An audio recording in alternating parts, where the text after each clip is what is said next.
history is just a bunch of old, dead white guys staring blankly from marble? Think again. The Roman Empire had more drama, more scandals, and more unhinged behavior than any reality TV show. We're talking mega power, mega egos, and sometimes just a complete absence of common sense.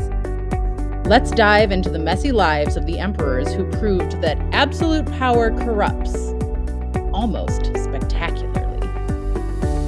First up, Hadrian, the man, the myth, the architecture nerd. This guy was obsessed with building. He gave us the Pantheon, literal perfect building, and a massive wall across Britain to help keep the Scots out. Productive king, but not very popular with his Senate. They wanted him to expand Rome, go to war, but Hadrian preferred to maintain and protect what Rome already had. He was more of a make love, not war kind of guy. You see, Hadrian was secretly known for his epic love story. Hadrian was deeply in love with a younger man named Antonius. When Antonius tragically drowned in the Nile, under suspicious circumstances, Hadrian was devastated. He didn't just mourn, he went full dramatic. He founded a city, named a star constellation, and built monuments in his honor, basically turning his boyfriend into a god and putting statues of him in temples all throughout the empire. Did he create a cult for his lover? Or was it the most romantic gesture in history? You decide. Next, Nero, the original theater kid with an unlimited budget and a god complex. He didn't just like performing, he forced people to watch him. We're talking hours-long poetry recitals where leaving was illegal. People allegedly faked their own deaths to escape. The struggle was real, but what can we say? The man was an artist. He wanted to create things, and not just theater, but beautiful buildings. Only problem, Rome was full of buildings that already existed in the places he wanted to build. Then, Rome burned. Suddenly, there was plenty of space for the pretty architecture that Nero wanted, because Rome had turned to ashes. A rumor spread through Rome that Nero set the fire himself and then, quote, fiddled while Rome burned. Although it should be noted that he would have played the lyre, not the fiddle. Anyways, did he set the fire himself? Who knows? But he did use the prime scorched earth real estate to build himself a ridiculously golden palace. The audacity. Now, needing a scapegoat for the destruction, he blamed the Christians, subjecting them to horrific public deaths. His own mother wasn't safe from his drama. He had her executed. I mean, the woman was smart, and men in power know better than to let a smart woman so close to the throne, right? He also killed many top officials and his first wife to make room for his mistress, who he later killed by kicking her repeatedly in the abdomen while she was pregnant. In the end, the Senate was done with his main character energy and declared him a public enemy. So he ran to the suburbs and committed suicide before the army came to kill him. His final line, "What an artist the world is losing." Then there was Caligula. He started young and popular, but a severe illness hit, and let's just say the recovery did not go well. This man woke up and chose violence, pettiness, and declaring himself a living god. He even declared war against Poseidon, ordering his army to go stab the sea with spears. Seriously, they just jabbed the flipping water over and over. That really showed Poseidon. He'd force parents to watch their sons' executions for fun. He truly loved sadistic torture.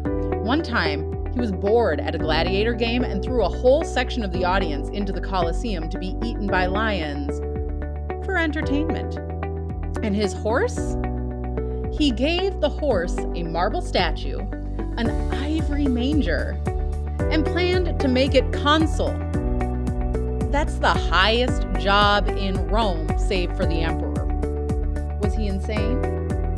Or was this the pettiest power move in history, proving his horse was more qualified than the Senate? Iconically chaotic.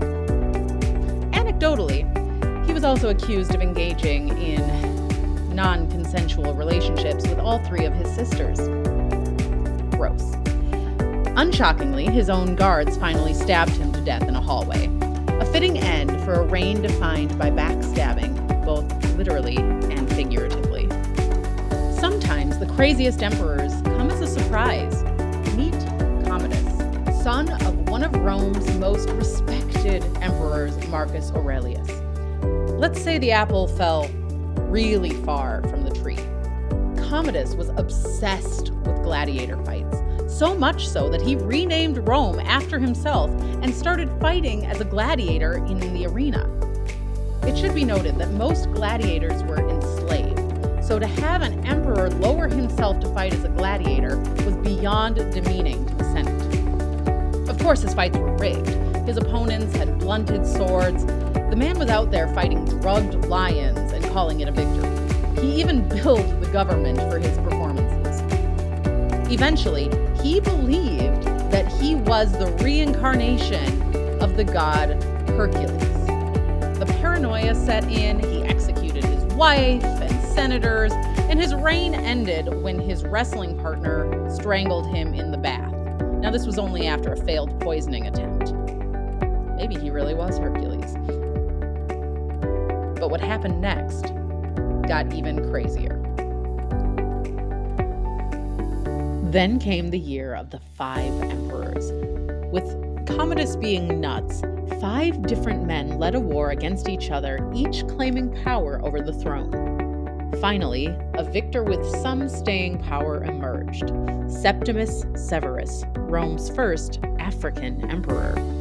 A brutal but effective military leader who spent most of his reign at constant war. But he was good at it. On his deathbed, he told his sons, quote, "Get along, enrich the soldiers, and ignore everyone else." It's solid, if cynical, advice. Within his personal life, he held a long-term, very public relationship with a man who was possibly his cousin, named Publius Septimus Geta. He honored him in inscriptions, with one even calling Geta his husband. This wasn't a secret. It was just part of his life, showing that the ancient world had a much more complex view of relationships than we often assume. And finally, the peak of chaos, Emperor Elagabalus, a teenager given the keys to the empire who immediately started trolling everyone. Born with the name Bassianus, this teenager was the illegitimate son of the Roman emperor and a citizen of Rome's colony in Syria. Having been raised there, Bassianus worshipped Mesopotamian gods instead of the Roman ones. They were even a high priest of the Mesopotamian sun god, Elagabalus. When the Roman emperor suddenly died, Bassianus' mother Julia convinced the Syrian military to fight in order to put her kid on the throne. And they did. And then they won. Bassianus was crowned emperor and took the name Elagabalus. They began to replace the statues of Roman gods with those of the Mesopotamian ones in the temples of Rome. Though popular with the Syrians, all the changes offended the Romans deeply. They were also a gender non-conforming icon who publicly challenged every single rule. The emperor openly used female pronouns for themselves and dressed in women's clothing, which didn't sit well with all of their subjects. Elagabalus also married several husbands, one of which was an enslaved charioteer, which garnered substantial ire from the Romans. Eventually, Elagabalus and Julia were overthrown with the help of their own family, grandmother in particular, who realized things were going south for them, and so Grandma worked to install a less controversial family member to the throne. Elagabalus was a radical, chaotic force that the rigid Romans couldn't handle.